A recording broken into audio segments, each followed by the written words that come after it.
नमस्कार। आप शरद इको शास्त्र में आपका स्वागत है। आज हम एक नए विषय पर चर्चा करेंगे। चर्चा है, क्या एशिया कप होनी चाहिए या नहीं होनी चाहिए। अभी अभी एक विवाद उभरा है। वो सोशल मीडिया पे बहुत सारा विवाद में से एक विवाद है कि सहवाग एशिया कप का प्रचार करते हुए दिख रहे हैं, जो सोनी टीवी पे आने वाला है। तो कहा जा रहा है, लोग कह रहे हैं, विवाद के साथ कह रहे हैं, विवाद हो रहा है कि भाई खून और पानी एक साथ कैसे चल गया। जब प्रधानमंत्री द्वारा कहा गया खून और पानी साथ साथ नहीं बह सकते, तो फिर ये खून और पानी एक साथ कैसे बहा जा रहा है। जब हमने इस खेल को स्थगित कर दिया था, सभी चीज़ों को पाकिस्तान के साथ स्थगित कर दिया है, तो फिर खेल कहाँ से स्टार्ट हो गया। हमने एशिया कप से पहले पाकिस्तान को वीज़ा नहीं दिया था हमने एशिया कप के लिए, जो हॉकी का था, क्योंकि पाकिस्तान भारत में एशिया कप होने वाला था, उसमें पाकिस्तान को वीज़ा नहीं दिया। इसी प्रकार WCL, जो लीजेंड लोगों का क्रिकेट मैच होता है, जो एक तरह से वर्ल्ड कप ही है, जो पुराने क्रिकेटर्स होते हैं जैसे सचिन तेंदुलकर, हरभजन सिंह, इरफान पठान, यूसुफ पठान, युवराज सिंह और भी जो बहुत सारे हैं, रैना, ये सब जितने भी हैं, तो इन सब का एक टीम थी, इंडियन टीम। इसी तरह पाकिस्तान की टीम थी, दक्षिण अफ्रीका की टीम थी। इस सब की टीम के साथ एक टूर्नामेंट हुआ था, उसमें भारत ने खेलने से मना कर दिया। यहाँ तक कि सेमीफाइनल में भारत ने पाकिस्तान से खेलने से मना कर दिया और पाकिस्तान को बाय मिला। पाकिस्तान आगे बढ़ा और फाइनल में साउथ अफ्रीका के साथ खेला, जिसमें साउथ अफ्रीका की जीत हुई। तो वहाँ तो हमने मना कर दिया, क्योंकि कहा हमने खून और पानी साथ साथ नहीं चल सकते। हमने एशिया कप हॉकी के लिए भी वीज़ा नहीं दिया। तो फिर अचानक से क्यों? अचानक से हमने एशिया कप, जो BCCI कराता है, BCCI मतलब बड़ा अहम पार्टनर है उसमें, तो उसके लिए कैसे हामी भर दी।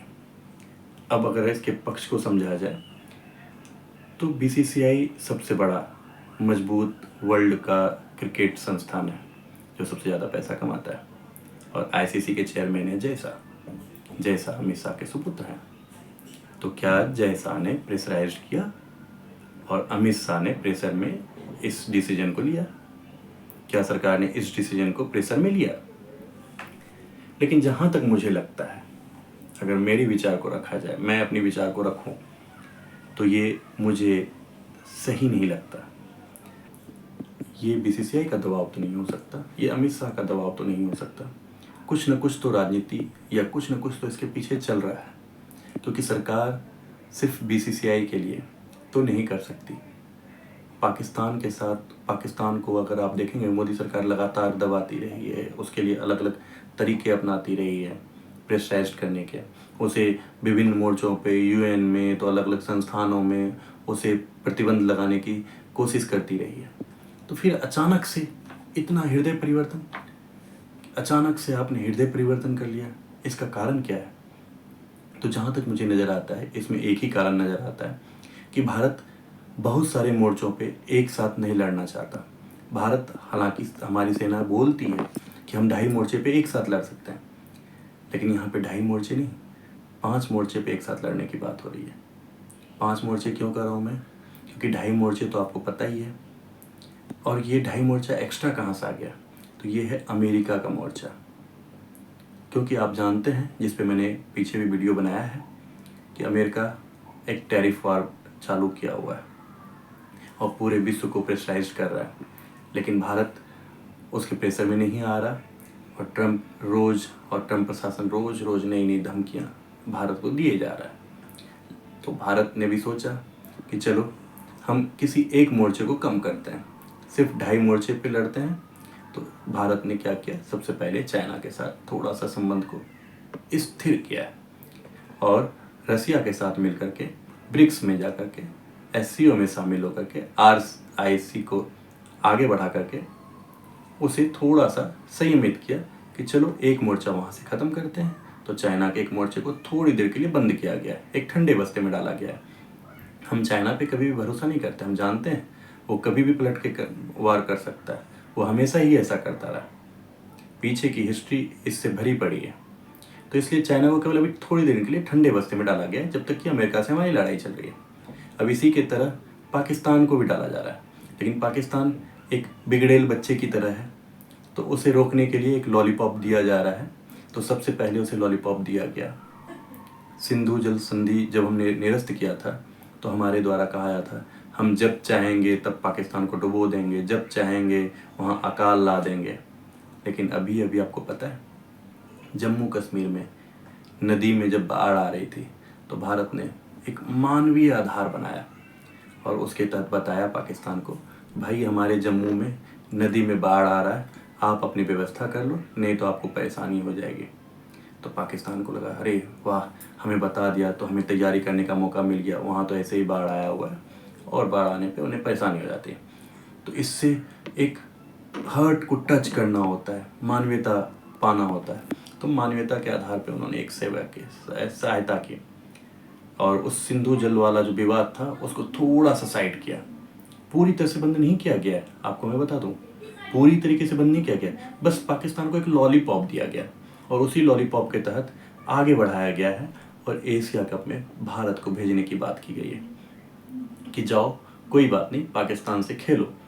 और इसके साथ एक कॉलम जोड़ दिया गया, एक शर्त जोड़ दिया गया है कि आप बहुपक्षीय कोई भी टूर्नामेंट होता है और वो भी तीसरी जगह पे, किसी दोनों देश में नहीं, यहाँ तक कि भारत में हम वीज़ा नहीं देंगे पाकिस्तान को और पाकिस्तान हम जाने नहीं देंगे।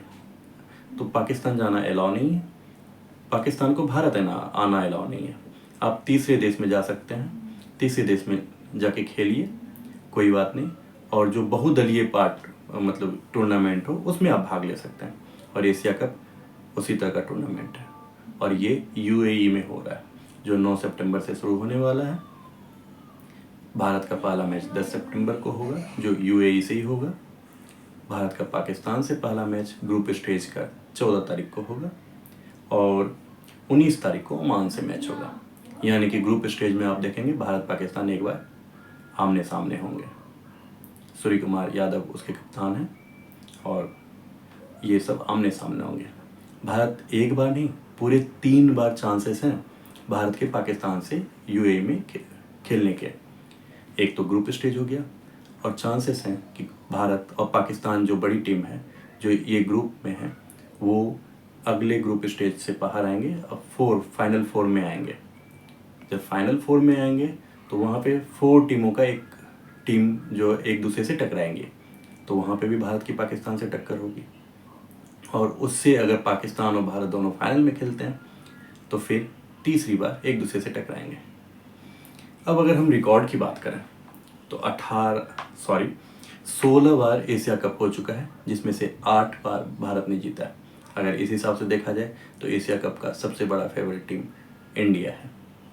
लेकिन T20 के मामले में एशिया कप में भारत पाकिस्तान से 3 बार खेल चुका है।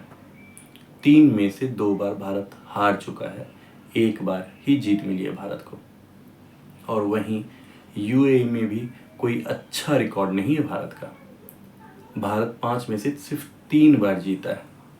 तो आप इस हिसाब से देखें तो मुकाबला बहुत ही दिलचस्प होगा, क्योंकि भारत बहुत बड़ा दावेदार है, पिछली बार का विजेता है, तो इस बार भी जीतने की संभावना भारत में व्यक्त की जा रही है। भारत के सूर्य कुमार यादव कप्तान हैं। हालांकि उनका रिकॉर्ड पाकिस्तान के खिलाफ कोई अच्छा नहीं है, 2 बार उन्होंने खेला है पाकिस्तान के खिलाफ और 20 से कम रन बनाया है। हालांकि उनके टीम में धुरंधर भरे पड़े हैं। अगर आप शुरुआत से ही देख लें तो आप देखें, सूर्य कुमार यादव के अलावा सुमन गिल हैं, आप देखेंगे तो तिलक वर्मा हैं, अभिषेक शर्मा हैं, बुमराह हैं, वरुण चक्रवर्ती हैं, मिस्ट्री स्पिनर, जिन्होंने अभी आजकल T20 में बहुत नाम कमाया हुआ है। तो इस तरह आप देखेंगे कि भरे पड़े हैं, ऑलराउंडर की भरमार है। और T20 के ये युवा जो टीम है, इसने बहुत अच्छा काम किया हुआ है पीछे के समय में। तो इनसे उम्मीद रहेगी कि अच्छा और मनोरंजक खेल बनाएंगे और इस तरह से एशिया कप को हम भी देखेंगे, क्योंकि भारत की स्थिति अमेरिका के बनिस्बत अच्छा है कि अमेरिका के साथ लड़ाई में आपको भारत का साथ देना चाहिए। और अमेरिका जो अभी भारत पे एक तरह का दबाव बना रहा है, उससे बाहर निकलने के लिए इससे अच्छा मौका कुछ नहीं हो सकता कि आप जो है थोड़ा सा ध्यान इधर उधर भटकाएं और अपनी जो ध्यान है वो एक टैरिफ पे ही पूरा फोकस करें। अब आप इस पे क्या सोचते हैं? आप हमें बताएं, क्या सरकार का निर्णय सही है या गलत? धन्यवाद।